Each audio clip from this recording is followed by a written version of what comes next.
Hello students, तो जैसा कि आपको पता है कि मेरा इस चैनल के ऊपर चल रहा है विश्व का भूगोल की सीरीज। तो हम इसके अंदर पढ़ रहे हैं यूरोप की। एक लेक्चर मैं भी अपलोड कर चुकी हूँ यूरोप के अंदर विश्व की भू आकृतियां। विश्व की भू आकृतियों के अंदर पर्वत, पठार, मैदान, मरुस्थल, नदियां, जिले और जितनी भी भू आकृतियां हैं वो सारी मैं आपको इस चैनल के ऊपर पढ़ा रही हूँ महाद्वीपों में बांट के है।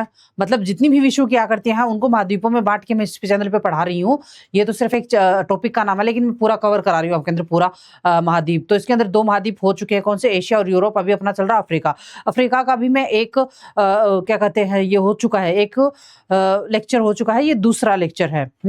तो अब हम शुरुआत करते हैं आगे की। है, मेरे साथ अब इस चैनल पे बने रहिए और मुझे उम्मीद है कि आप डेली का डेली पढ़ ले रहे होंगे, याद कर ले रहे होंगे। और किसी को कोई समस्या है तो कमेंट बॉक्स में कमेंट करके आप मुझसे पूछ सकते हो। हैं, और डेली का डेली पढ़ लें प्लीज, क्योंकि मैं इतनी मेहनत कर रही हूँ, इतनी मेहनत कर रही हूँ, तो आप लोग भी मेहनत कीजिए ताकि मुझे रिजल्ट दे इसको आप लोग।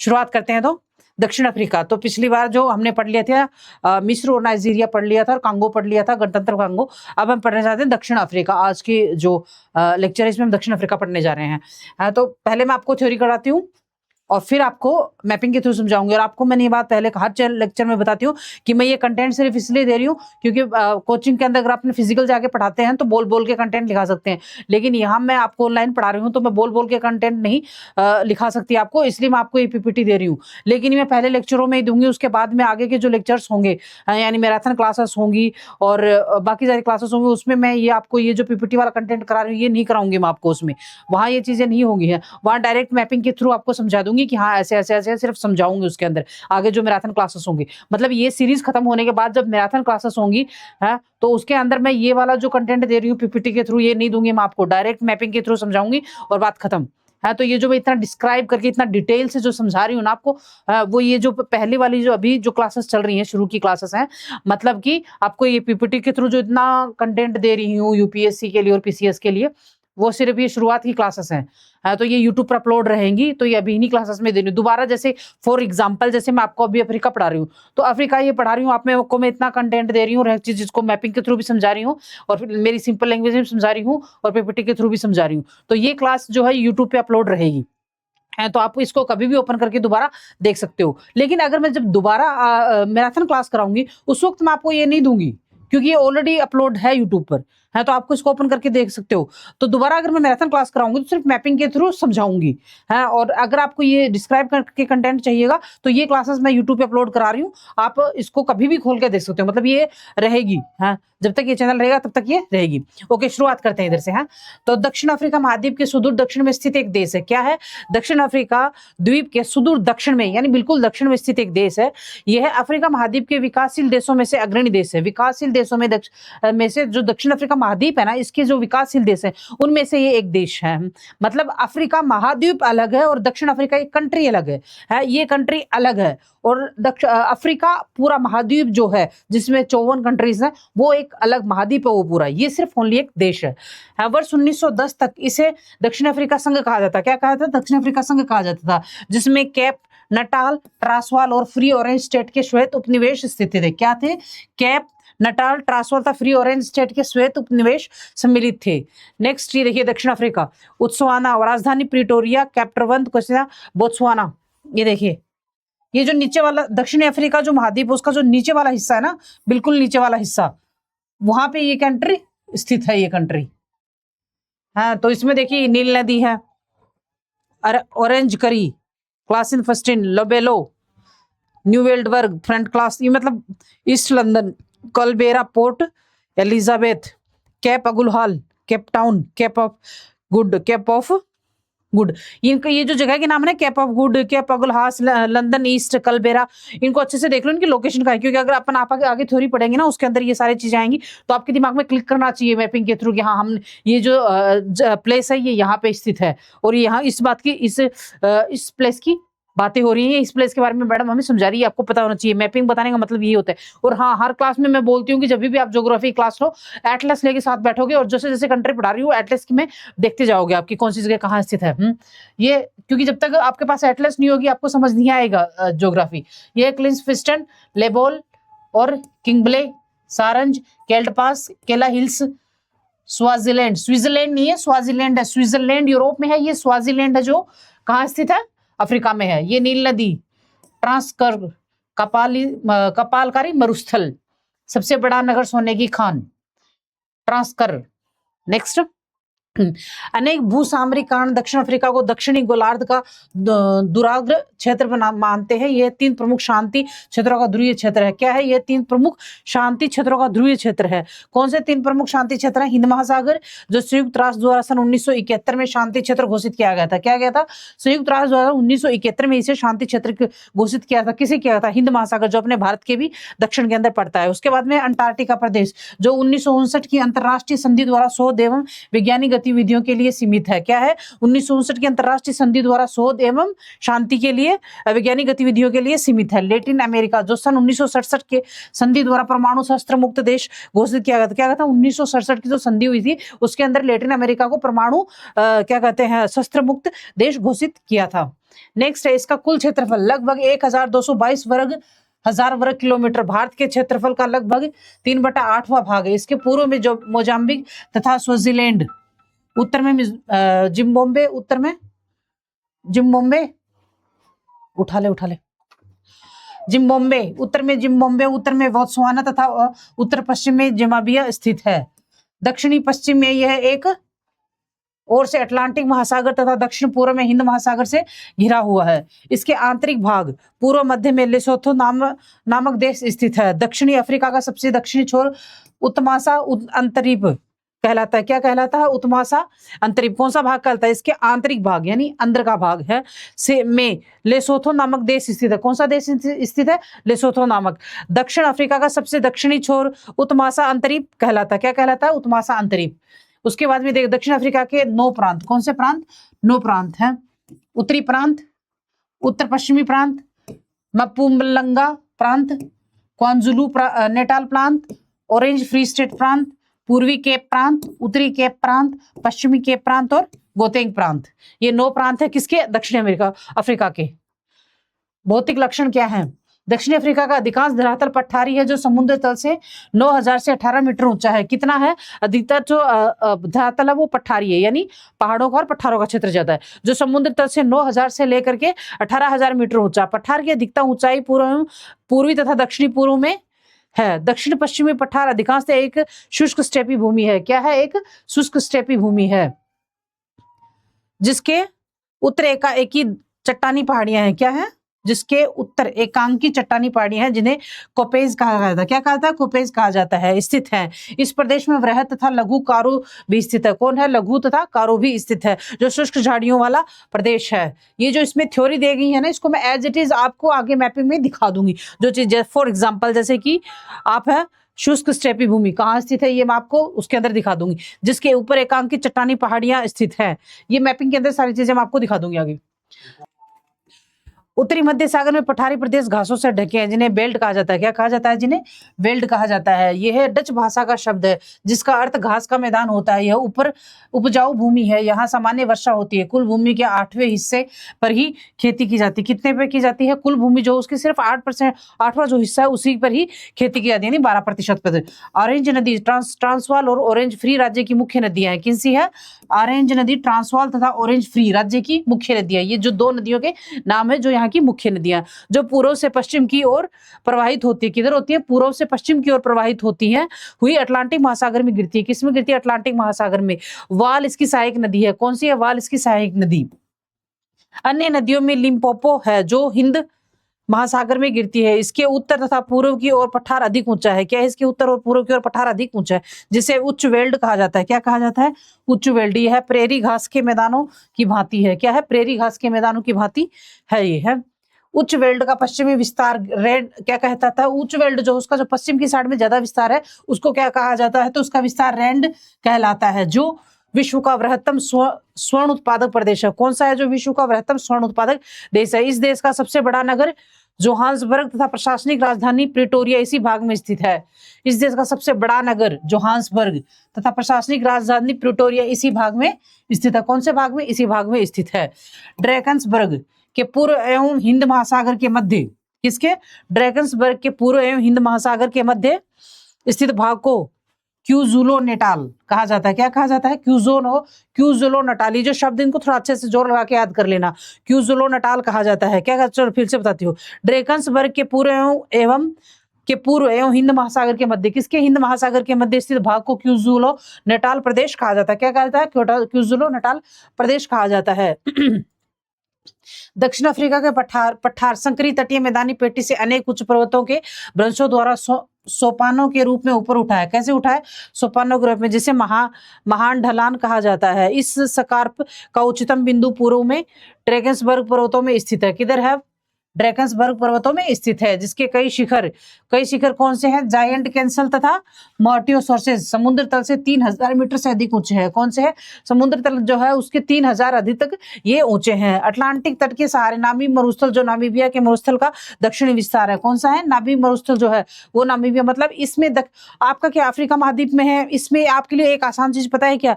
जो कंट्रीज के नाम है ना, अधिकतर वही नाम आपको नदियों के मिलेंगे, बड़े बड़े शहरों के नाम मिलेंगे, और पर्वत पठार मरुस्थल और इनके नाम मिलेंगे। अधिकतर इनके जो कंट्रीज हैं उन्हीं के नाम पर ही इनके नाम मिलेंगे आपको। तो जो नाम है ज्यादा याद करने में आपको समस्याएं नहीं होगी। कुछ नाम हार्ड है ऐसी बात नहीं है, लेकिन अधिकतर नामों में समस्या नहीं होगी। आप कंट्रीज के नाम याद कर लोगे तो आपको याद हो जाएगा। हाँ, तो अपन कहते हैं अटलांटिक तट के सहारे नामी मरुस्थल, जो नामीबिया के मरुस्थल का दक्षिणी विस्तार है, दक्षिण अफ्रीका में विस्तृत है। कहाँ है? दक्षिण अफ्रीका में। इसके दक्षिण में कैप अंतरीप के तीनों और तट, एक स्कार्प भूमि के मध्य लंबी तथा सक्रिय पर्वत श्रेणियों एवं निम्न भूमियों का विस्तार है। क्या है? इसके दक्षिण में, किसके दक्षिण में? दक्षिण अफ्रीका में विस्तृत है, यानी दक्षिण अफ्रीका के मध्य में ये जो नामीबिया मरुस्थल है इसके दक्षिण में कैप अंतरीप के तीनों ओर, कैप अंतरीप जो उसके तीनों ओर तट एवं संकार्प भूमि, तट है और संकार्प भूमि के मध्य लंबी तथा सक्रिय पर्वत श्रेणियों एवं निम्न भूमियों का विस्तार है।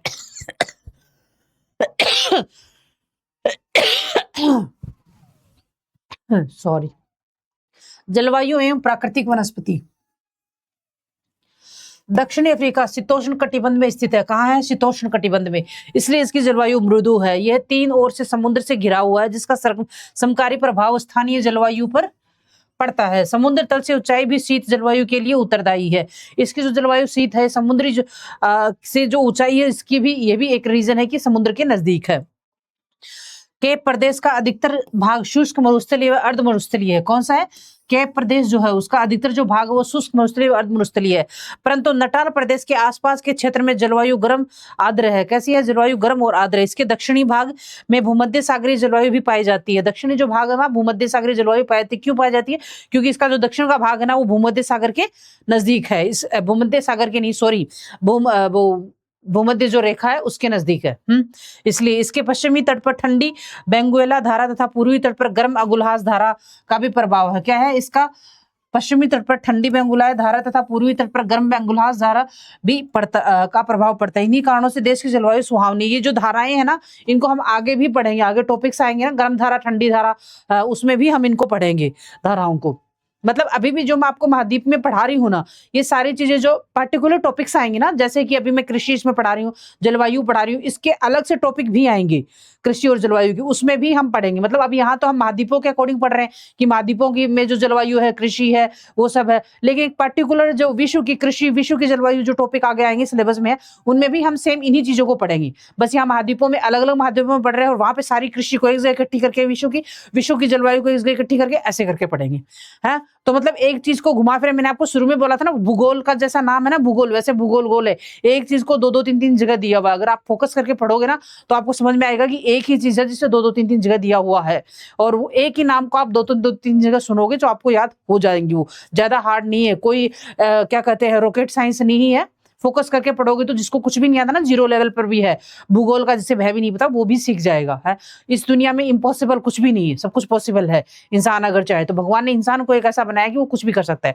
अब आप इधर आ जाइए। है देश के दक्षिण मध्य भाग में वर्ष भर वर्षा होती है। देश के अधिकांश भागों में वर्षा ग्रीष्म ऋतु में होती है। दक्षिण पश्चिम में शीत ऋतु में वर्षा होती है, कहाँ होती है? जो दक्षिण पश्चिम के हिस्से होते हैं वहाँ शीत ऋतु में होते हैं, जिसे अपन अपने भारत में भी, मैंने भारत के भूगोल में भी पढ़ा था, वैसे यहाँ पे भी है, हाँ? जिसका प्रमुख कारण अटलांटिक महासागर की ओर से चलने वाली पछुआ पवनें हैं। कौन सी है? यहाँ पे वजह क्या है? अटलांटिक महासागर की ओर से चलने वाली पछुआ पवनें है, शीत वर्षा होती है उसमें। और वहां पे जो हमने भारत में पढ़ा था, वहां पे मावठ वाली बारिश होती है, उसका भूमध्य सागर से जो कैस्पियन सागर से उठ के आती है जो हवाएं, उनकी वजह से होती है। लेकिन यहाँ अटलांटिक महासागर से जो हवाएं उठती है उसकी वजह से होता है। दक्षिणी अफ्रीका में वर्षा की मात्रा के अनुसार प्राकृतिक वनस्पति पाई जाती है। सब जगह पे यही है, किसी भी महाद्वीप में देख लो, किसी भी कंट्री में देख लो, वहां की वनस्पति, वहां की जलवायु, वहां की कृषि, सब कुछ जो है जलवायु की वजह से ही पाई जाती है। तो पूर्वी तटीय मैदानों में ताड़ तथा अन्य उष्णकटिबंधीय वनस्पति की प्रधानता है। क्या है? पूर्वी तटीय मैदानों में ताड़ तथा अन्य उष्णकटिबंधीय वनस्पति की प्रधानता है। के प्रदेश का अधिकतर भाग शुष्क मरुस्थलीय एवं अर्ध मरुस्थलीय है। कौन सा है? शुष्क मरुस्थलीय तथा अर्ध मरुस्थलीय है। परंतु नटाल प्रदेश के आसपास के क्षेत्र में जलवायु गर्म आर्द्र है। कैसे? जो नटाल प्रदेश है उसके, मैंने आपको 9 प्रदेश पढ़ाए ना, भी ये नटाल वगैरह आ रहे हैं और ये कैप प्रदेश आ रहे हैं, ये उन्हीं के नाम है।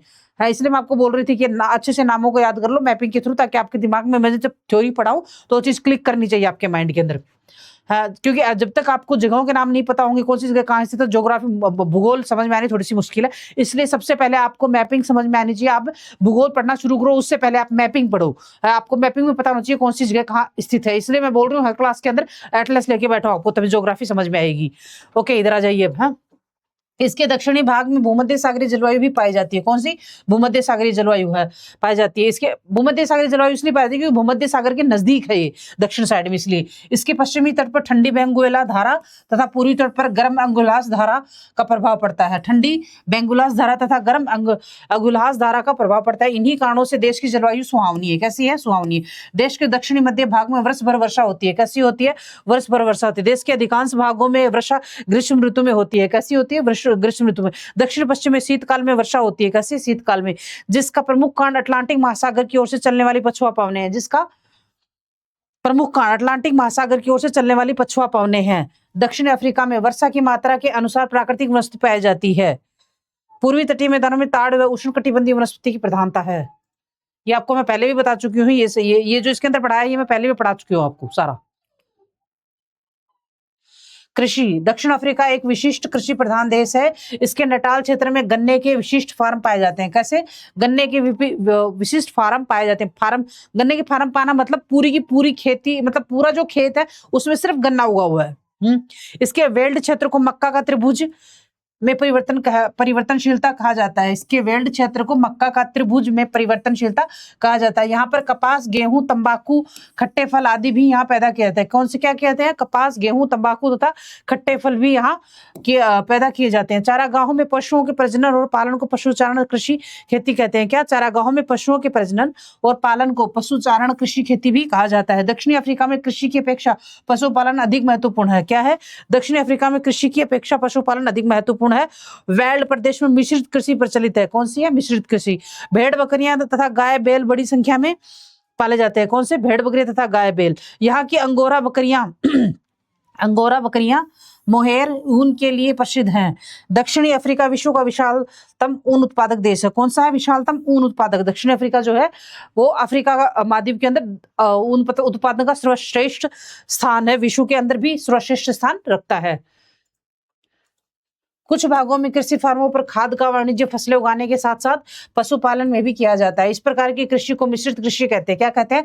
मिश्रित कृषि। मिश्रित कृषि किसे कहते हैं? जिसके अंदर फसलें तथा पशुपालन दोनों एक साथ होते हैं, उसे कहते हैं। कुछ क्या बोलेंगे, कुछ स्टूडेंट से मैं पूछूं मिश्रित कृषि क्या होती है, तो वो पता क्या परिभाषा बताएंगे? मतलब एक खेती के साथ काफी सारी खेती करती है। फॉर एग्जाम्पल, एक अनाज के साथ 3-4 अनाज बो दी जाते हैं, उसे भी मिश्रित कृषि कहा जाता है। कुछ लोग ये देंगे, लेकिन यहाँ का मिश्रित कृषि की असली जो डेफिनेशन है वो ये है कि पशुपालन और खेती दोनों एक साथ की जाती हैं। और वो भी खेती भी कौन सी?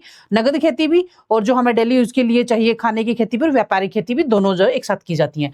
इधर दक्षिणी अफ्रीका को मोरिनो भेड़ अच्छी किस्म की ऊन के लिए प्रसिद्ध है। कौन सी? मोरिनो भेड़ जो वो अच्छी ऊन की किस्म के लिए प्रसिद्ध है। विश्व में ऊन के निर्यातक देशों में ऑस्ट्रेलिया के बाद दक्षिण अफ्रीका का दूसरा स्थान है। किसका है? विश्व के अंदर, यहाँ विश्व की बात हो रही है। विश्व में ऊन के निर्यातक देशों में निर्यात करने में ऑस्ट्रेलिया के बाद दक्षिण अफ्रीका का दूसरा स्थान है। पहले नंबर पर है ऑस्ट्रेलिया। उसके बाद में खनिज एवं ऊर्जा संसाधन। दक्षिण अफ्रीका में विश्व के प्लेटिनम, मैग्नीज, क्रोमियम, सोना एल्यूमिनियम, सिलिकेट तथा वेनेडियम के भंडार मौजूद हैं। इनके अतिरिक्त हीरा, कोयला, निकेल, एंटीमनी तथा जोर्केनियम के भी विशाल भंडार पाए जाते हैं। अफ्रीका के ऑरेंज फ्री स्टेट से लेकर प्रिटोरिया होते हुए पूर्वी अफ्रीका में विक्टोरिया झील तक विस्तृत पेटी में किम्बरले निक्षेप में हीरा मिलता है। क्या पता है? किम्बरले निक्षेप में हीरा मिलता है। इधर दक्षिण अफ्रीका विश्व का सर्वाधिक सोना उत्पादक देश है। क्या? सोना सबसे ज्यादा विश्व में यहीं पर पाया जाता है। प्रारंभ में विटवासरेंड स्वर्ण भंडारों में सबसे समृद्ध था। इस क्षेत्र में स्थित जोहान्सबर्ग नगर सोना उत्पादन का बृहत्तम देश है। कौन सा है? तो जोहान्सबर्ग नगर सोना उत्पादन करने का बृहत्तम केंद्र है, इसलिए इसे स्वर्ण नगरी कहा जाता है। क्या कहता है? स्वर्ण नगरी। जोहान्सबर्ग के चारों ओर भारी औद्योगिक केंद्र तथा कारखाने स्थापित हुए, जिस कारण यह गोटेंग के नाम से जाना जाता है। लोह अयस्क निक्षेप के केप प्रांत तथा ट्रांसवाल में मिलता है। क्या मिलता है? जिस कारण यह गोटेंग के नाम से जाना जाता है। किस कारण जाना जाता है? इसलिए कि जोहान्सबर्ग के चारों ओर भारी औद्योगिक केंद्र तथा कारखाने स्थित हैं। इस वजह से इसे गोटेंग के नाम से जाना जाता है। लोह अयस्क निक्षेप केप प्रांत और ट्रांसवाल में मिलता है। जनसंख्या, यहाँ की जनसंख्या कैसी है? दक्षिण अफ्रीका में अत्यधिक सामाजिक एवं जनजातीय विविधता पाई जाती है। नटाल प्रदेश में जुल्लू, पूर्वी केप में खोसा और बोत्सवाना की सीमा के पास सवाना लोगों का संकेंद्रण है। डरबन में भारतीय मूल के निवासियों और केप टाउन के आसपास निग्रो नस्ल के लोगों की अधिकता है। कैसी है? डरबन में भारतीय लोगों के मूल निवासियों और केप टाउन में आसपास निग्रो नस्ल के लोगों की अधिकता है।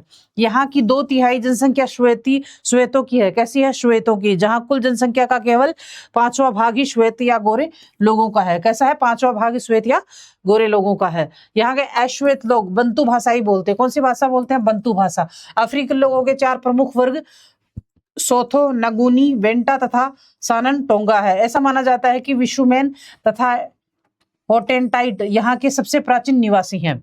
देखिए, अफ्रीकी लोगों में 4 प्रमुख वर्ग हैं। कौन से हैं? 4 प्रमुख लोग। अब 4 प्रमुख वर्ग हैं। कौन से हैं प्रमुख वर्ग? सोथो, नगूनी, वेंटा तथा सानन टोगा। दोबारा सुनो है। सोथो, नगूनी, वेंटा तथा सानन टोगा।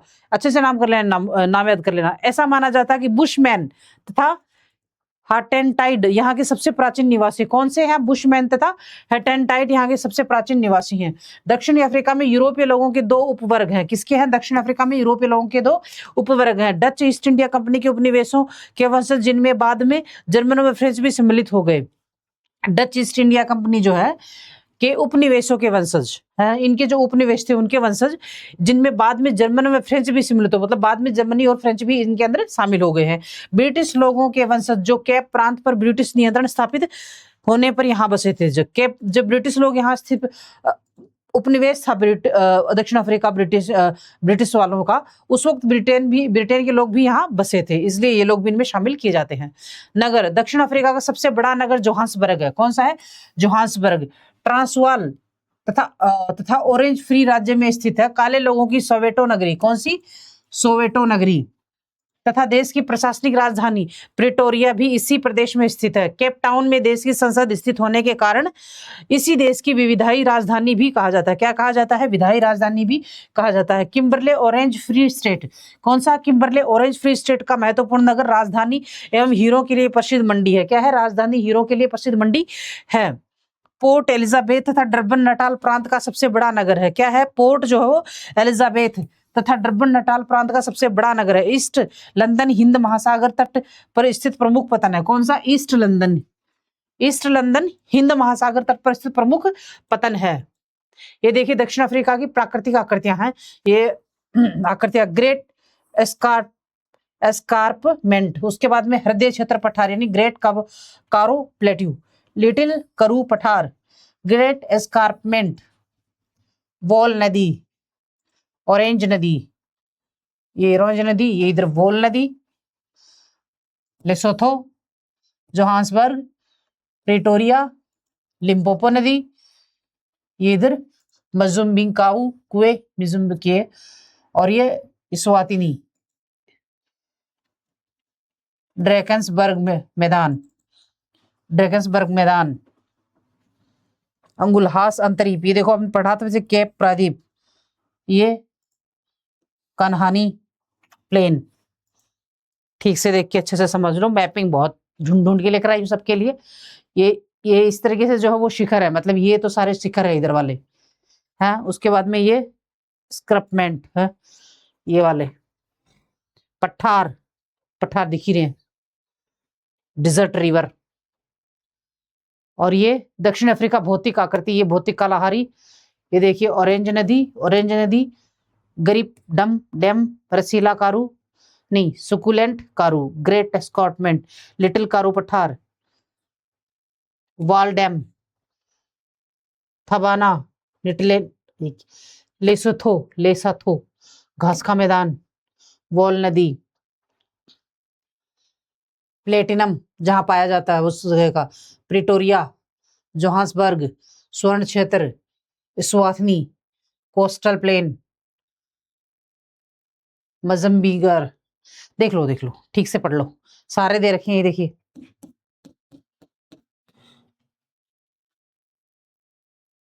नेक्स्ट है अल्जीरिया, मरुस्थल, उपोष्ण कटिबंधीय घास का मैदान, सवाना, फाइन बोल, भूमध्य सागरीय रेसीला कारू।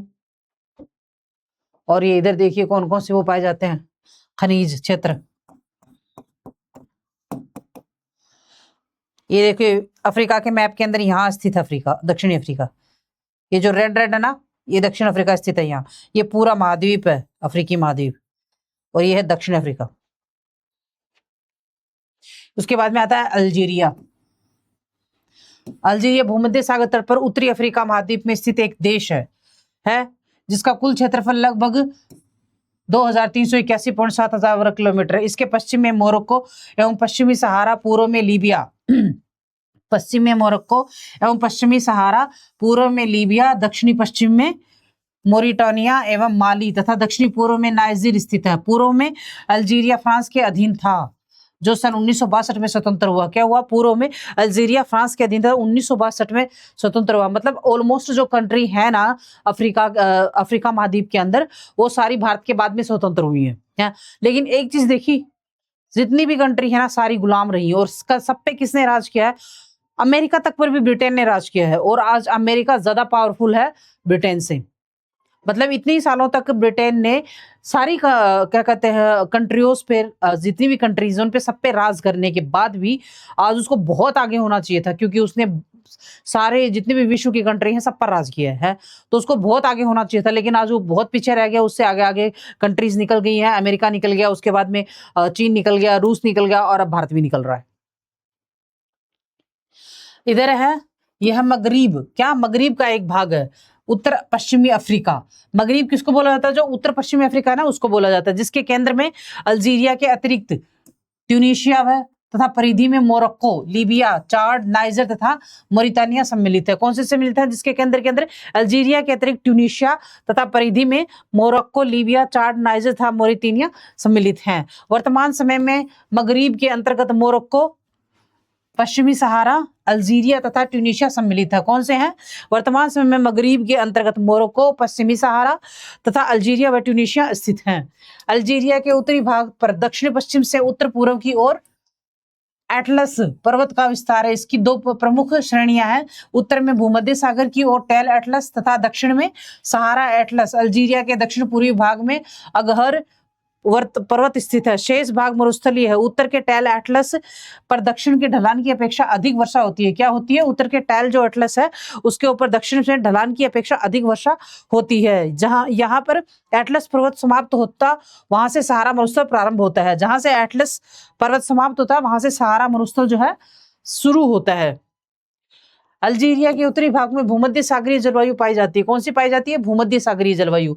दक्षिण की ओर अर्धशुष्क तथा शुष्क जलवायु मिलती है। कौन सी? अर्धशुष्क तथा शुष्क जलवायु। 15 सेंटीमीटर से कम वार्षिक वर्षा वाले हिस्से को शुष्क तथा अर्धशुष्क जलवायु कहा जाता है। तटीय भाग से आंतरिक मरुस्थलीय भाग में तापमान में अत्यधिक भिन्नता है। तटीय भाग से आंतरिक मरुस्थलीय भाग, यानी जो तट का हिस्सा है समुद्री तट का, उसमें और आंतरिक मरुस्थल भाग में तापमान में अधिक भिन्नता पाई जाती है। तटवर्तीय नगर, तट के नजदीक जो नगर है वो है अल्जियर्स, राजधानी में जनवरी में औसतन तापमान 10 सेंटीग्रेड तथा जुलाई के अंदर 28 सेंटीग्रेड दर्ज होता है। यहाँ वर्षा का औसतन 100 सेंटीमीटर है। कितना है वर्षा का यहाँ पे औसतन?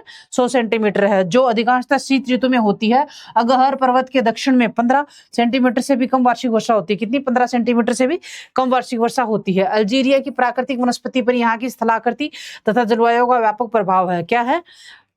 अल्जीरिया की प्राकृतिक वनस्पति पर यहाँ की स्थलाकृति, वो तो होगा, सभी में है। जलवायु का व्यापक प्रभाव है। अल्जीरिया के उत्तरी भाग में भूमध्य सागरीय वनस्पति पाई जाती है। कौन से? अल्जीरिया के उत्तरी भाग में भूमध्य वनस्पति सागरीय वनस्पति पाई जाती है, जबकि दक्षिणी भाग में सहारा स्थलीय क्षेत्र में कटीली झाड़ियां पाई जाती हैं। सहारा मरुस्थल है तो ऑब्वियसली कटीली झाड़ियां पाई जाएंगी।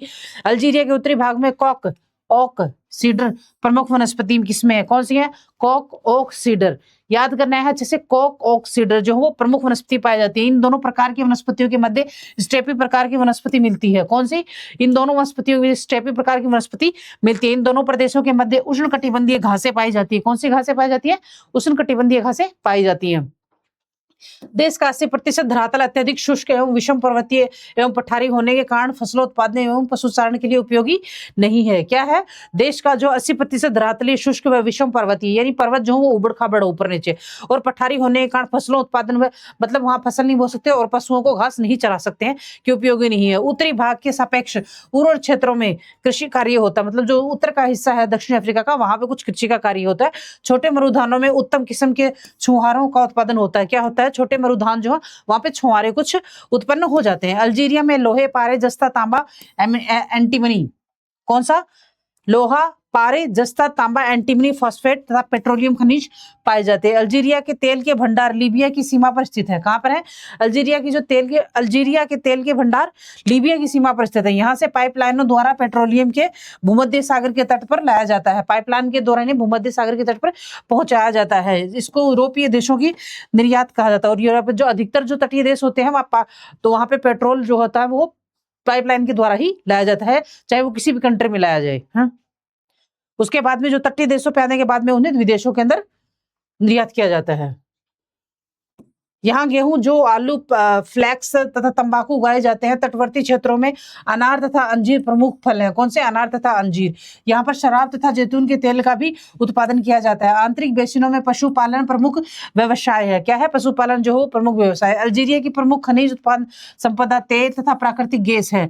एलपीजी के उत्पादन में अल्जीरिया एक प्रमुख निर्यातक देश है। क्या है? एलपीजी के उत्पादन में अल्जीरिया जो है एक प्रमुख उत्पादक देश है, यानी यहाँ पे एलपीजी बहुत ज्यादा होती है, नहीं, निकाली जाती है, जिसका अधिकांश भाग संयुक्त राज्य अमेरिका को निर्यात किया जाता है। क्या कहता है? संयुक्त राज्य अमेरिका को निर्यात किया जाता है। अल्जीरिया के अधिकतर उद्योग कृषि अथवा तेल पर आधारित है। किस पे है? कृषि अथवा तेल पर। अल्जीरियस, ओरन, अन्नाबा, सिकदा तथा कॉन्स्टेंटाइन मुख्य औद्योगिक नगर है जो भूमध्य सागर के तट पर स्थित है। कौन से है? अल्जीरियस, ओरन, अन्नाबा, सिकदा तथा कॉन्स्टेंटाइन मुख्य औद्योगिक नगर हैं। अच्छे से नाम करना है, इन नामों को याद करना। भूमध्य सागर तट पे स्थित है। अल्जीरिया की जनसंख्या में मुस्लिम अरबों की प्रधानता है। किसकी है?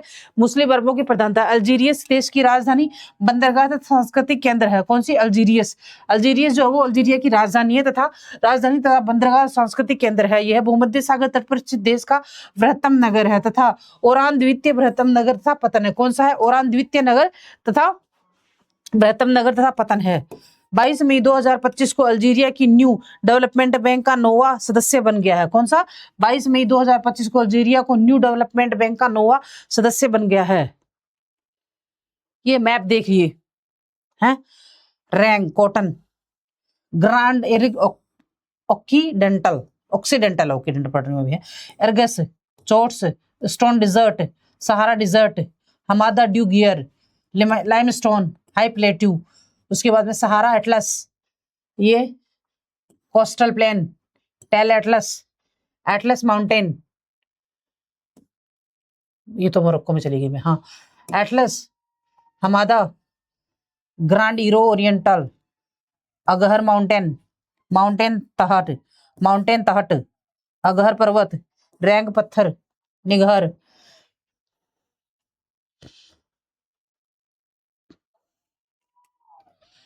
ये प्राकृतिक भू आकृतियां, ये है ग्रेट एर्ग ऑक्सीडेंटल अर्ग, ये देखो यहाँ सोना, अगहर पर्वत, तहत पर्वत, ये यहाँ पे फैक्ट्रियां वनस्पतियां, गैल, ये यहाँ पे हीरे और वो पेट्रोल क्या कहते हैं फैक्ट्रियां, गेल हमारा तेल गैस यहाँ निकलता है, सहारन एटलस, हाई प्लेट्यू लाइमस्टोन यहाँ निकलता है, सोना हमादा ड्यूगर। पूरा अच्छे से दिख रहा मैप के अंदर कौन सी चीज कौन सा कहाँ स्थित है। मतलब इसके अंदर मैपिंग के अंदर में सारा देखो, इधर जलवायु भी दिखाई गई है, मिट्टी भी दिखाई गई है, मिट्टी भी दिखाई गई, औद्योगिक क्लस्टर यानी औद्योगिक क्षेत्र भी सारे दिखाए गए। और ये जो पीछे वाला मैप था ये इधर वाला, इसके अंदर दिखाई गई है देखो माउंटेन्स, डिजर्ट्स, उसके बाद में पठार, झीलें, नदियां, नहर, ये चीजें दिखाई गई हैं इसके अंदर। हाँ तो दोनों मैपों में मैं सारी चीजें कवर करके लेके आई हूँ, जो भूआकृति प्रदेश है उसको सारे कवर करके लेके आई हूँ। फॉर एग्जाम्पल जैसे कि पर्वत, पठार, मैदान, मरुस्थल, नदियां, झीलें, जलवायु क्षेत्र, वनस्पति क्षेत्र, मिट्टियां, उद्योग क्षेत्र, खनिज क्षेत्र, ये सब इसके मैपिंग की मैं भी कवर करके लेके जो सारे साइड में यहाँ लिखे हुए देखिए। यहाँ ये देखिए यहाँ पे लिखे हुए देखो औद्योगिक क्लस्टर के अंदर मिट्टी मिट्टी सब। लीबिया, अब हम पढ़ने जा रहे हैं लीबिया। भूमध्य सागर के तट पर स्थित लीबिया का कुल क्षेत्रफल लगभग 1759,000 वर्ग किलोमीटर। इसके पूर्व में मिस्र एवं सूडान, दक्षिण में चाड तथा नाइजर, पश्चिम में ट्यूनीशिया एवं अल्जीरिया तथा उत्तर में भूमध्य सागर स्थित है। पहले यह इटली का उपनिवेश था जो सन 1947 में स्वतंत्र हुआ। क्या था? पहले इटली का उपनिवेश था, यानी इटली यहाँ पर कंट्रोल करता था, जो सन 1947 में स्वतंत्र था, यानी हमारे साथ ही ये स्वतंत्र हुआ है। लीबिया का भूमध्य सागर तटीय भाग एक समतल मैदान है जिसके दक्षिण की ओर जाने पर ऊंचाई में वृद्धि होती है। इसके मध्य एवं दक्षिणी भाग में तटीय दलदली भूमि, जाफरा का मैदान तथा जबल नफूसाह का पठार अवस्थित है। सिदरा की खाड़ी के पूर्व में स्थित है। उत्तर पूर्वी प्रदेश संकरे अल मर्ज मैदान से दक्षिण की ओर जबल अल अकदार पर्वत स्थित है। कौन सा? जबल अल अकदार पर्वत। इन नामों को अच्छे से याद करना है आपको। दोबारा बताती हूँ, लीबिया का भूमध्य सागर तटीय भाग एक समतल मैदान है। क्या है? समतल मैदान है, जिसके दक्षिण की ओर जाने पर ऊंचाई में वृद्धि होती है। क्या होती है? दक्षिण की अगर आप आओगे तो ऊंचाई उसकी जो है वो जमीन की जो ऊंचाई उसमें वृद्धि होती है। इसके मध्य एवं दक्षिणी भाग में तटीय दलदली भूमि। कौन सी है? तटीय दलदली भूमि। जाफरा का मैदान तथा जबल नफूसाह का पठार अवस्थित है। सिदरा की खाड़ी के पूर्व में स्थित उत्तर पूर्वी प्रदेश संकरे अलमर्ज मैदान से दक्षिण की ओर है। कौन से? अलमर्ज मैदान के दक्षिण की ओर जबल अल अकदार पर्वत स्थित हैं। लीबिया के दक्षिण में प्रदेश के कुल क्षेत्रफल का लगभग 90% भाग शुष्क सहारा मरुस्थल का विस्तार है। धरातल की दृष्टि से लीबिया को 3 प्रदेशों में बांटा गया। कैसे? धरातल की दृष्टि से, मतलब वहां का धरातल ऊंचा नीचा है, समतल है, कैसा दलदली भाग है, किस तरीके का, इस हिसाब से लीबिया को 3 भागों में बांटा गया है। जिसमें से पहला भाग है लीबिया के भौतिक प्रदेश उत्तर पश्चिम में त्रिपोलिटेनिया। कौन सा? त्रिपोलिटेनिया। कौन सा? त्रिपोलिटेनिया। उसके बाद में पूर्व में साइरेनिका। कौन सा? पूर्व में साइरेनिका। उसके बाद में दक्षिण में पश्चिम में फैजान। दक्षिण पश्चिम में क्या? फैजान दक्षिण पश्चिम के अंदर है। लीबिया का उच्चतम बिंदु बट्टे शिखर है। कौन सा है? बट्टे शिखर। अल फुकरा घाट तथा गुदामिस यहाँ के 3 प्रमुख मरु उद्यान है। कौन से हैं 3 प्रमुख उद्यान मरु उद्यान? कौन से हैं? तो लीबिया का उच्चतम बिंदु जो हो बट्टे शिखर है। उच्चतम बिंदु बट्टे शिखर। क्या है? बट्टे शिखर। बट्टे शिखर अच्छे से याद कर लेना है। अल कुफ्रा। क्या? अल कुफ्रा है। घाट। क्या? घाट। तथा गुदामिस। क्या? गुदामिस है। यहाँ के 3 प्रमुख मरु उद्यान है। क्या है? मरु उद्यान है 3। लीबिया के भूमध्य सागरीय तट पर प्रारूपिक जलवायु पाई जाती है। प्रारूपिक मतलब शुष्क ग्रीष्म ऋतु, मृदु तथा आर्द्र शीत ऋतु, जिसमें गर्मी का मौसम गर्म एवं शुष्क तथा शीतकाल में वर्षा होती है। त्रिपोलिया में ग्रीष्मकालीन औसतन तापमान 30 सेंटीग्रेड तथा शीतकालीन औसतन तापमान 8 सेंटीग्रेड रहता है, जबकि वार्षिक वर्षा का औसतन 38 सेंटीमीटर रहता है, जो शीतकाल में होती है। अल अजीजिया में विश्व का सर्वाधिक तापमान दर्ज किया गया। कहाँ पे? अल अजीजिया। कौन सी जगह? अल अजीजिया। अल अजीजिया में विश्व का सर्वाधिक तापमान यानी 58 सेंटीग्रेड दर्ज किया गया है। यहाँ ग्रीष्म ऋतु में मई से जुलाई के मध्य अत्यधिक गर्म गिबली पवने सहारा मरुस्थल के उत्तर की ओर चलती है। कौन सी पवने? मई से जुलाई के मध्य गिबली पवने जो है वो सबसे अधिक क्या कहते हैं सहारा मरुस्थल में उत्तर की ओर चलती है। किधर चलती है? उत्तर की ओर चलती है, जो सहारा मरुस्थल की ओर। जबल अल अखदार पर्वतीय क्षेत्र वनाच्छादित है। कौन सा है? वनाच्छादित है। उत्तरी अर्धशुष्क क्षेत्रों में स्टेपी वनस्पति उगती है। कौन सी? स्टेपी वनस्पति। मरुस्थलीय क्षेत्रों में शुष्कता सहा मरुद्विधि वनस्पति पाई जाती है। कौन सी? मरुस्थलीय क्षेत्रों में शुष्कता सहा मरुद्विधि वनस्पति पाई जाती है। लीबिया में सदावाहिनी नदियों का अभाव है, यहाँ आंतरिक जलधाराएं बहती हैं। कौन सी है लीबिया में सदावाहिनी नदियां, हमेशा जो बहती है उन नदियों में अभाव है, तो आंतरिक जलधाराएं बहती है, जिन्हें वादी कहा जाता है। क्या कहा जाता है? वादी कहा जाता है। अधिकांश जल भूमिगत साधनों से प्राप्त होता है। किससे होता है? भूमिगत जो साधन होते हैं, यानी कुआं वगैरह क्या कहते हैं, उनसे ही प्राप्त होता है, कुएं से, इनसे ही भूमिगत साधन जो है उनसे अधिकतर जल यहाँ प्राप्त होता है। पेट्रोलियम, प्राकृतिक गैस, पोटाश तथा लोहा अयस्क। कौन से? पेट्रोलियम, प्राकृतिक गैस, पोटाश तथा लोहा अयस्क लीबिया के प्रमुख खनिज संसाधन है। साइरेनिका क्षेत्र में तेल के बड़े भंडार मौजूद हैं। खाने वाला समुद्री नमक यहाँ का प्रमुख खनिज है। कौन सा है? खाने वाला जो नमक है वो यहाँ का प्रमुख खनिज है। लीबिया का केवल 6% भूभाग ही कृषि योग्य है। क्या है? 6% जो भूभाग है वही कृषि योग्य है। भूमध्य सागरीय तट पर त्रिपोली तथा इवन गाजी के मध्य सिंचाई द्वारा गेहूं, जो जई, अंजीर, खट्टे फल, बादाम, अंगूर, सब्जियां तथा चारा आदि फसलों को उगाया जाता है। किसको उगाया जाता है? इवन गाजी के मध्य सिंचाई द्वारा गेहूं, जो जई, अंजीर, खट्टे फल, बादाम, अंगूर, सब्जियां तथा चारे वाले फसलें उगाई जाती हैं। पेट्रोलियम शोधन रसायन, रंग, वस्त्र, हस्तशिल्प आदि लीबिया के प्रमुख उद्योग है। कौन से हैं? प्रमुख उद्योग हैं। मशीनरी, खदान एवं युद्धास्त्र प्रमुख आयात की जाने वाली प्रमुख वस्तुएं हैं। कौन सी? मशीनरी, खदान एवं युद्धास्त्र जो है वो प्रमुख आयात की जाने वाली वस्तुएं हैं। लीबिया में अरबी मूल के लोगों को प्रधानता है जो अरबी भाषा बोलते हैं। किसके हैं? लीबिया में अरबी लोगों की प्रधानता जो अरबी भाषा बोलते हैं। अन्य अल्पसंख्यकों में हारातीन, निग्रो, बारबर। कौन से? हारातीन, निग्रो, बारबर, तुआरेगा तथा तेम्बू जनजाति के लोग सम्मिलित हैं।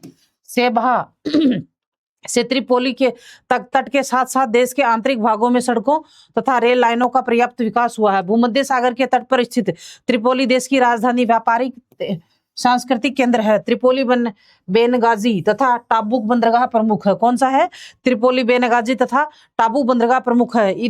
इदरीस तथा बेनिन यहाँ के अंतर्राष्ट्रीय हवाई अड्डे। कौन से? इदरीस तथा बेनिन यहाँ के अंतर्राष्ट्रीय हवाई अड्डे हैं।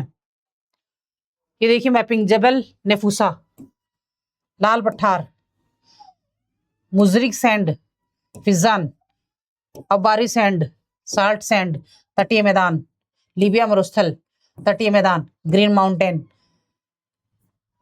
साइरेनिक पेन, कुफरा चोट, कोट प्लेन, बिक्कू पट्टी, चोट्स, बिस्तेक पर्वत।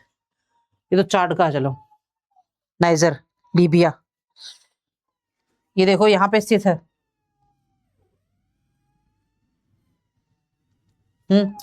ये mountains, plains, desert, plain, salt plane,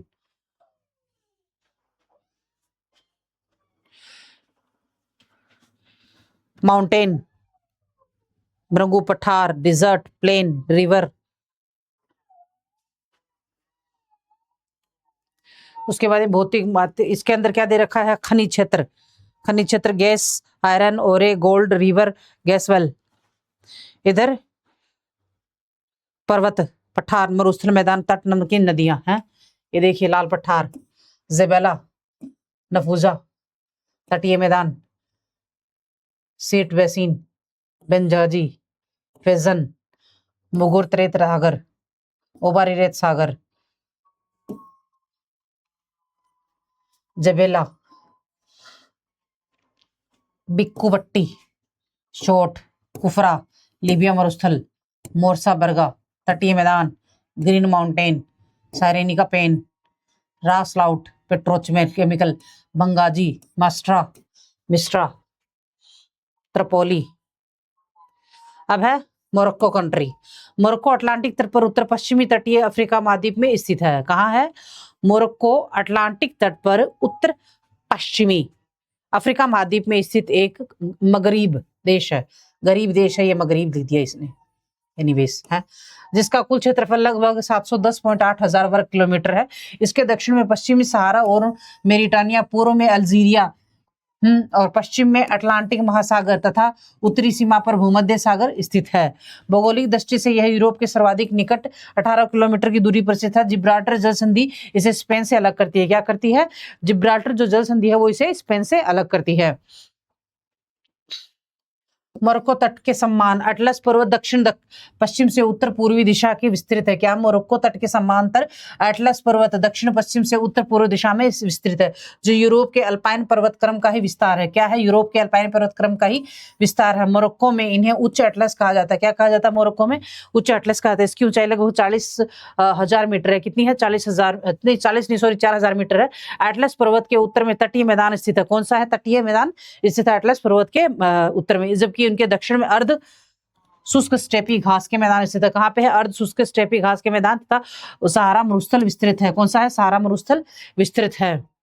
Morocco की जलवायु पर 3 कारकों का विशेष प्रभाव है। मोरक्को की जो जलवायु है उसके ऊपर कौन से 3 कारक हैं जिनका विशेष प्रभाव है? तो उसमें से है अटलांटिक महासागर तथा भूमध्य सागर, पश्चिमी तट के सहारा बनने वाली ठंडी किनारी धारा, उच्च एटलस पर्वतों की स्थिति है। रबात जो है वो यहाँ की राजधानी है। रबात में जुलाई का औसतन तापमान 25 सेंटीग्रेड तथा जनवरी का औसतन तापमान 10 सेंटीग्रेड के लगभग पाया जाता है। कितना पाया जाता है? 25 सेंटीग्रेड तथा 10 सेंटीग्रेड के लगभग पाया जाता है। एटलस पर्वतों के प्रभाव से यहाँ पर्वतीय वर्षा होती है। क्या होती है? पर्वतीय वर्षा होती है। पर्वतोन्मुखी ढाल पर स्थित देश की राजधानी रबात में औसतन वार्षिक वर्षा 75 सेंटीमीटर है। कितनी है? 75 सेंटीमीटर, जो दक्षिण की ओर जाते हुए क्रमशः कम होती है जाती है। सहारा मरुस्थलीय प्रदेश में औसतन वार्षिक वर्षा 25 सेंटीमीटर से भी कम होती है। कितनी होती है? सहारा मरुस्थल में 25 सेंटीमीटर से भी कम वर्षा वहां होती है। वर्षा के वितरण पर स्थलाकृति एटलस का प्रभाव पड़ता है। क्या पड़ता है? स्थलाकृति एटलस का प्रभाव पड़ता है। उसके बाद मोरक्को का लगभग 9% क्षेत्र वनों के अंतर्गत है। कितना है? 9% क्षेत्र। जिन भागों में वर्षा अधिक होती है वहां वनों का क्षेत्रफल अपेक्षाकृत अधिक है। एटलस पर्वतों के सम्मुख ढालों पर पाइन, देवदार, कार्क ओक, सीडर, फर तथा अन्य मुख्य सागरीय वनस्पतियां मिलती है। कौन सी वनस्पतियां मिलती है? एटलस पर्वतों के सम्मुख ढालों के ऊपर कौन सी वनस्पतियां मिलती है? तो पाइन, कौन सी? पाइन, हाँ, देवदार, कार्क, ओक, सीडर, फर, अन्य भूमध्य सागरीय वनस्पतियां यहाँ मिलती है। जबकि पवन ढालों पर स्टेपी, कौन सी? स्टेपी घास भूमियां स्थित हैं, जो सहारा मरुस्थल की ओर क्रमशः कंटीली झाड़ियों में विलीन हो जाती है। कौन सी होती है? क्रमशः कंटीली झाड़ियों में विलीन हो जाती हैं। उसके बाद में यहाँ की मिट्टी पर जलवायु एवं वनस्पति का प्रभाव पड़ता है। उत्तरी ढालों पर उर्वर जलोढ़ एवं पर्वतीय मिट्टियां, जबकि दक्षिण मरुस्थलीय भाग में रेतीली मिट्टियां पाई जाती है। मोरक्को का सबसे महत्वपूर्ण खनिज फॉस्फेट है। कौन सा है? फॉस्फेट, जिसका मुख्य भंडार पश्चिमी सहारा में स्थित है। कहाँ है? पश्चिमी सहारा में स्थित है। मोरक्को में फॉस्फेट बड़ी मात्रा में मिलता है। यह विश्व का प्रधान फॉस्फेट आपूर्तिकर्ता है। कौन सा है? विश्व का प्रधान फॉस्फेट आपूर्तिकर्ता मतलब है निर्यात ज्यादा की जाती है। लौह अयस्क सीसा, मैग्नीज, कोयला अन्य प्रमुख खनिज है। कौन सा? लौह अयस्क सीसा, मैग्नीज और कोयला अन्य प्रमुख खनिज हैं यहाँ के। मोरक्को मूलतः कृषि प्रधान देश है। इसकी 48% जनसंख्या अप्रत्यक्ष रूप से कृषि में संलग्न है। कितनी प्रतिशत जनसंख्या है? 48% जो जनसंख्या है वो प्रत्यक्ष अप्रत्यक्ष रूप से कृषि के ऊपर डिपेंड है। कहाँ की? मोरक्को की। यह भूमध्य सागरीय तट पर खाद्यान्न, गेहूं, जौ, मक्का, खट्टे फल, सब्जियां, अंजीर तथा जैतून उगाए जाते हैं। कौन से उगाए जाते हैं? सब्जियां, खट्टे फल, सब्जियां, अंजीर तथा जैतून यहाँ पे उगाए जाते हैं। मरु भूमियों में खजूर, सब्जी तथा जौ की खेती होती है। मरु भूमियों में किसकी होती है? खजूर, सब्जी तथा क्या कहते हैं उसकी, खजूर, सब्जी, जौ की खेती होती है। गलीचे, वस्त्र उद्योग, चमड़े का सामान, खनन, चीनी, धातु, कर्म, रसायन तथा पर्यटन प्रमुख उद्योग है। कौन से है? गलीचे, वस्त्र उद्योग, चमड़े है और का सामान, खनन, चीनी, धातु, कर्म, रसायन, पर्यटन प्रमुख उद्योग। भूमध्य सागर तथा अटलांटिक महासागर के तटों पर स्थित सुदूर पुलिन पर्यटकों के लिए विशेष आकर्षण के केंद्र है। क्या है? विशेष आकर्षण के केंद्र है। मोरक्को की लगभग 99% जनसंख्या मुस्लिम है। यहाँ बड़ा भाग बर्बर नरजातीय वर्ग का है। किसका है? बर्बर नरजातीय वर्ग का है। इस देश की राजधानी रबात है। क्या है? रबात।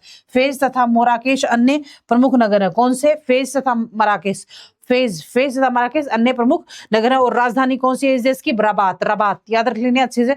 राजधानी यहाँ की रबात है। ये देखिए मैप, मोरक्को का व्यापक भौगोलिक व आर्थिक मानचित्र है। खरब मैदान, खट्टे फल यहाँ पाए जाते हैं। कब्दा प्लेन, प्रमुख औद्योगिक cluster, Ethiopian province, anti Atlas, Mauritania, बिन एल आइडा, जबल तुबकल बिन अल अदान, कितने बड़ा नाम है। हाई एल्टीट्यूड, मराकेच, होज, Khouribga, Meknes, high Atlas, Rif mountain, Sahara, मुस्तलदरे। ये देखिए, मैं बोलूँ ना, मैं आपको हर जो मैं इसमें पढ़ा रही हूँ ना, सबका मैपिंग लेके आ रही हूँ। जलवायु, मिट्टी उपजाऊ है, भूरा भूमध्य सागरीय मरुस्थलीय रेतीला मैदान, Khouribga, gold, phosphate, silver, manganese, oil. अगर हिंदी के शब्द नहीं समझ में आते तो इंग्लिश के पढ़ लेना, क्योंकि इंग्लिश के अंदर गलती नहीं होती है, इंग्लिश एज इट इज आती है। हो सकता है हिंदी के अंदर थोड़ी बहुत मिस्टेक हो जाए। ये देखिए, यहाँ स्थित है।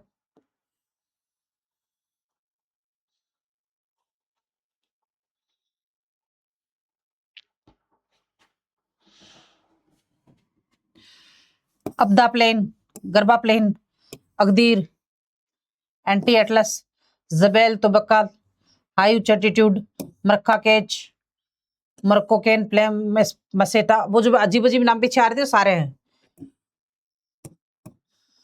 हाई उच्च प्लान, हाई एटलस। एक मिनट,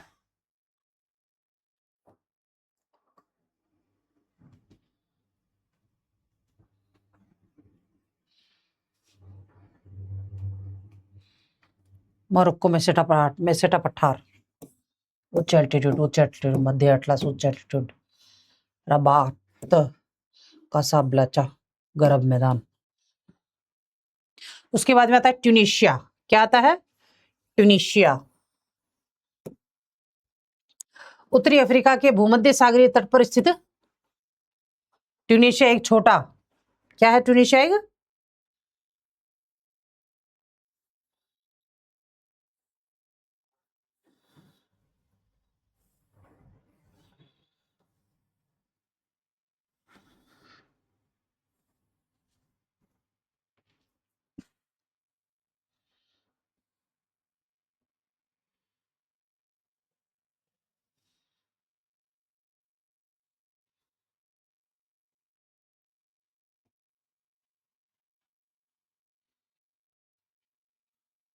हाँ, तो अपन पढ़ रहे थे ट्यूनेशिया। हाँ, उत्तरी अफ्रीका के भूमध्य सागर तट पर स्थित एक ट्यूनेशिया एक छोटा सा देश है। कौन सा? जिसका कुल क्षेत्रफल लगभग 164,000 वर्ग किलोमीटर है। इसके पश्चिम में अल्जीरिया, उत्तर पूर्व में भूमध्य सागर तथा दक्षिण पूर्व में लीबिया स्थित है। यह फ्रांस का संरक्षित राज्य रहा है। सन 1956 में स्वायत्त शासित तथा सन 1957 में गणतंत्र बना। क्या बना? 1956 के अंदर तो तक ये स्वायत्त शासित था, 1957 में यह गणतंत्र बना है। यहाँ की जलवायु भूमध्य सागरीय अर्थात गर्मियों में मौसम शुष्क व उष्ण रहता है। सर्दियों में वर्षा शीतोष्ण चक्रवातों से होती है। प्राकृतिक वनस्पति बहुत कम क्षेत्र में है। ये कृषि प्रधान देश है। क्या है? कृषि प्रधान देश है। यहाँ की 50% जनसंख्या कृषि कार्य में लगी हुई है। कितनी प्रतिशत जनसंख्या? 50% जो जनसंख्या है। यहाँ गेहूं, जौ, जई, छुआरे। कौन सी? गेहूं, जौ, जई, छुआरे, जैतून, रसदार फल, बादाम, अंजीर, सब्जियां तथा अल्फा नामक घासें उगाई जाती हैं। क्या उगाई जाती हैं? गेहूं, जौ, जई, छुआरे, जैतून तथा रसदार फल, बादाम और अंजीर, सब्जियां व अल्फा नामक की घासें यहाँ उगाई जाती हैं। फॉस्फेट, लोहा, अयस्क, सीसा तथा जस्ता यहाँ प्राप्त होने वाले प्रमुख खनिज तत्व हैं तथा कुछ मात्रा में खनिज तेल भी निकला जाता है। कौन सा? कुछ मात्रा में खनिज तेल भी निकलता है। सूती वस्त्र, रासायनिक पदार्थ, पेट्रोलियम, चमड़े का सामान तथा कृषि पर आधारित मुख्य उद्योग है। कौन से हैं? सूती वस्त्र उद्योग, रासायनिक पदार्थ, पेट्रोलियम, चमड़े का सामान तथा कृषि पर आधारित मुख्य उद्योग हैं। यहाँ की जनसंख्या में बर्बर, अरब तथा यूरोपीय लोग शामिल है। कौन से हैं?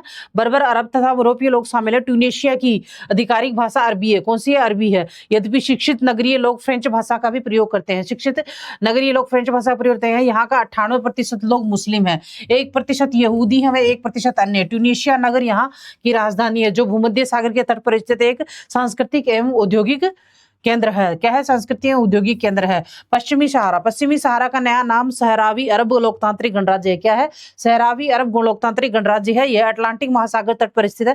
कहाँ है? अटलांटिक महासागर पर स्थित है। इसके उत्तर में मोरक्को तथा पूर्व एवं दक्षिण में मोरिटानिया स्थित है। कौन सा? उत्तर में मोरक्को तथा पूर्व में दक्षिण में मोरिटानिया स्थित है। इसका क्षेत्रफल 266,000 वर्ग किलोमीटर है। कितना है? 266,000 वर्ग किलोमीटर है इसका क्षेत्रफल। इसकी राजधानी लाउज है। क्या है? लाईआउन है इसकी राजधानी।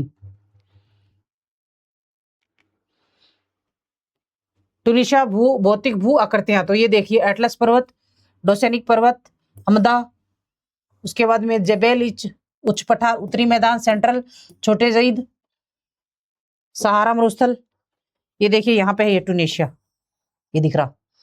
जेबेल सोबी, डोरसाल, सहारा मरुस्थल, ग्रेट एर्ग, ओरियन, छोटा एल्ग, घरसा, छोटा इदफद, साहेल क्षेत्र, कोस्टा, नरमेस, ये देखिए सारा दिया हुआ, ऊंचा पर्वत, पर्वत पठार, मैदान, मरुस्थल, नदियां सब। अभी और दिखा देती है, देखो ये दिखा दी नदियां, मेजेरदान रिवर है, ये इधर रही, मेलगढ़, तटीय मैदान, छोटे जरीद, उत्तरी मैदान, तेले अटलास, अटलास पर्वत, भूमध्य वनस्पति, जबेल छोबी शिखर, खजूर, नखलिस, सहारा मरुस्थल। हाँ अब सत्य बुरुंडी आ गया समझ में, और अच्छे से देख लो। छोटा एल घड़िया, घरसा, स्टेप घरसा, सेलिन सोइल मरुस्थल, छोटे फ्रेब,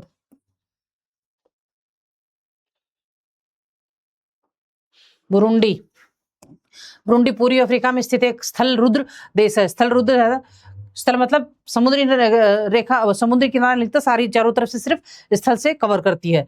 जो पूर्व तथा दक्षिण में तंजानिया, पश्चिम में जायरे, उत्तर में रवांडा से तथा दक्षिण में तंजानिया झील से घिरा है। इसका कुल क्षेत्रफल लगभग 27,874 वर्ग किलोमीटर है। स्वतंत्रता के पूर्व बुरुंडी बेल्जियम द्वारा प्रसारित रवांडा बुरुंडी क्षेत्र का अंग था। बुजुर्मबुरा देश की राजधानी था, सबसे बड़ा नगर है। कौन सा है? बुजुम्बुरा देश की राजधानी तथा सबसे बड़ा क्षेत्र है। इसको ठीक से याद कर लेना। इसकी अर्थव्यवस्था कृषि पर आधारित है। किस पे? कृषि पर। मेनियोग तथा शकरकंद यहाँ का प्रमुख खाद्य फसलें है।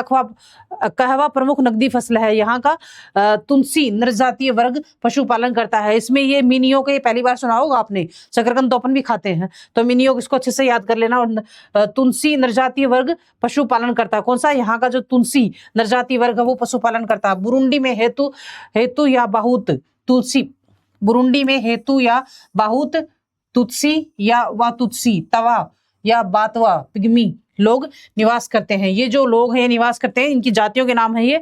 बुरुंडी में हेतु तथा बाहुत, कौन? हेतु, बाहुत, तुत्सी, तुत्सी, वातुत्सी, तवा या बातवा पिग्मी लोग निवास करते हैं। ये लोग नाइजर कांगो भाषा बोलते हैं। कौन से? नाइजर और कांगो। इनके अतिरिक्त ईसाई तथा मुस्लिम आदिवासी लोग भी हैं। वैश्विक खुशहाली सूचकांक में बुरुंडी का स्थान सबसे निचले पायदान पर है। कहाँ पे? वैश्विक खुशहाली सूचकांक एक साल में एक बार निकलता है। इसके अंदर जितने भी विश्व में देश है, सभी का खुशहाली का मतलब किस देश के लोग कितने खुशहाल हैं, कितने संतुष्ट हैं, कितने खुश रहते हैं अपनी लाइफ में, कितने खुश हैं, उसका डाटा निकाला जाता है। और जो बेसिक जो नीड होती हैं जिंदगी जीने के लिए, वो उनको कैसी मिलती है, कुछ आंकड़े हैं, उनके आधार पर उनका जीवन का आंकलन किया जाता है। उसमें देखा जाता है बुरुंडी सबसे नीचे है। कहाँ है? सबसे नीचे पायदान पर है सूचकांक, खुशहाली सूचकांक के अंदर।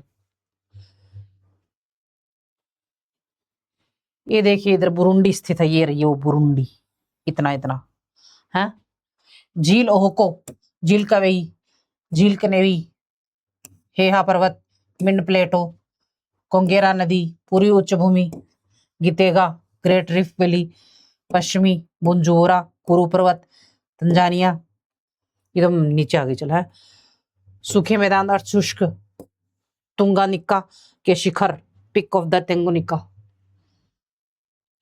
रस की नदी, रूस की नदी, वेनेजुएला नहीं, वेनेजुएला नहीं, ये बुजुम्बुरा है, लेक टांगनिका, यानी ये अलग चीज है। तो ये देख लीजिए आप इधर।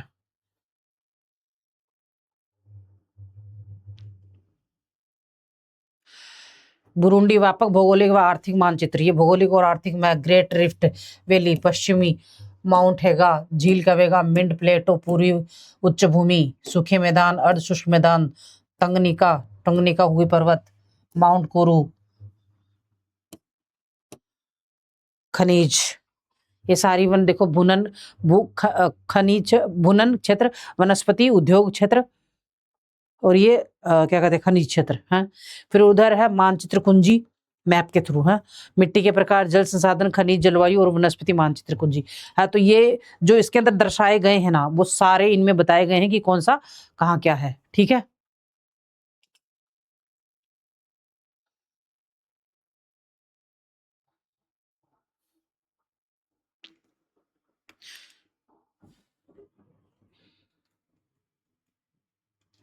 नेक्स्ट है जिबूती है। जिबूती अफ्रीका महाद्वीप का एक छोटा सा देश है जो अदन बंदरगाह के सामने लाल सागर के दक्षिण पश्चिमी तट पर स्थित है। कहाँ है? अदन बंदरगाह के सामने लाल सागर के दक्षिण पश्चिमी तट पर स्थित है। इसका कुल क्षेत्रफल 23,200 वर्ग किलोमीटर है। जिबूती गणतंत्र फ्रांस का पूर्ववर्ती उपनिवेश जिसे फ्रेंच सोमालिली कहा जाता है सन 1977 में स्वतंत्र हुआ। इसके उत्तर में इरिट्रिया, दक्षिण एवं पश्चिम में इथोपिया तथा दक्षिण पूर्व में सोमालिया स्थित है। इसकी राजधानी जिबूती नगर और अरबी यहाँ की राष्ट्रीय भाषा है। क्या है कि इसकी राजधानी जिबूती नगर है और इसकी जो भाषा है वो राष्ट्रभाषा अरबी है यहाँ की। भौतिक दृष्टि से यह एक ज्वालामुखी मरुस्थल है। कौन सा है? ज्वालामुखी मरुस्थल, जिस पर पठार तथा उच्च भूमियों का विस्तार है। किसका? पठार तथा उच्च भूमियों का। देश के 5% में ही कम भूभाग पर कृषि होती है, यानी 5% से भी कम भूभाग क्षेत्रफल पर वर्षा होती है, जो सिंचाई की सहायता से ही संभव है। भेड़, बकरी तथा ऊंट यहाँ के प्रमुख पशुपालन है। कौन से? भेड़, बकरी तथा ऊंट यहाँ के प्रमुख पशुपालन है। जिबूती में पाए जाने वाले खनिजों का लवण प्रमुख है। लवण मतलब नमक प्रमुख है, जो कि लाल सागर तट पर प्राप्त होता है। कहाँ होता है? लाल सागर तट पर प्राप्त होता है। एंटॉल तथा एसाल। कौन से? एटॉल, एटॉल, एटॉल तथा एसाल, एसाल, एसाल। नमकीन झीलों में भी लवण प्राप्त किया जाता है। जो नमकीन झील है एटॉल तथा एसाल, वहां पे नमक प्राप्त किया जाता है। जिबूती प्रमुख नगर एवं पतन है। क्या है? जिबूती एक प्रमुख नगर तथा पतन यानी बंदरगाह भी है। ये आप मैप में देख लीजिए। जिबूती भौतिक हुआ करती है, लाल सागर है। फोड़ा पर्वत, जावेद पर्वत ये स्थित है। देखो इधर जिबूती है। ले काले, असब पठार, बारा मरुस्थल, फोड़ा पठार, मूसा अली है। और ये फोड़ा पर्वत तटीय मैदान आ गया। इधर जबेली पर्वत, ये इधर देखिए अच्छे से मैप में समझा रखा है। ओके, तो आज की जो क्लास है वो यही खत्म करते हैं। बाकी बच्ची हुई क्लास कल करेंगे फिर है। कल फिर मिलेंगे नेक्स्ट क्लास के अंदर। और जैसा कि मैं हमेशा बोलती हूँ बच्चा प्लीज, मैं मेहनत कर रही हूँ तो मैं चाहती हूँ कि मेरे स्टूडेंट्स भी मेहनत करें है और मुझे अच्छा रिजल्ट दें। नहीं कुछ समझ में आता कमेंट बॉक्स में कमेंट करके आप पूछ सकते हो कि जो कुछ समझ में नहीं आया है, आप जिस हिसाब से आपको समझ में आता है आप उस हिसाब से मुझे बता सकते हो। मैडम इस तरीके से बताइए, समझाइए, हमें तो समझ में आएगा तो मैं उस तरीके से भी समझाने के लिए तैयार हूँ, लेकिन मुझे रिजल्ट चाहिए आप लोगों का अच्छा। तो डेली का डेली पढ़िए, बड़ा नाम इकट्ठा करके उसका बहुत सारा कंटेंट इकट्ठा करके बड़ा ना डालें अपने दिमाग के ऊपर। डेली का डेली पढ़ें और मुझे अच्छा रिजल्ट दें, क्योंकि एग्जामिनेशन हॉल में सिर्फ और सिर्फ आपका दिमाग जाएगा, ना तो नोट्स जाएंगे, ना आपका मोबाइल जाएगा, ना मेरी क्लास जाएगी ये जो यूट्यूब पे अपलोड होती है, और ना मैं जाऊंगी, सिर्फ आपका दिमाग जाएगा। इसलिए सब कुछ सिर्फ दिमाग के अंदर डालो और कहीं मत डालो, ठीक है? सिर्फ पढ़ाई डालो दिमाग में, फालतू की चीजें मत डालो, ठीक है? तो ओके, आज की क्लास यही खत्म करते हैं, कल फिर मिलेंगे नेक्स्ट क्लास में। Okay, thank you.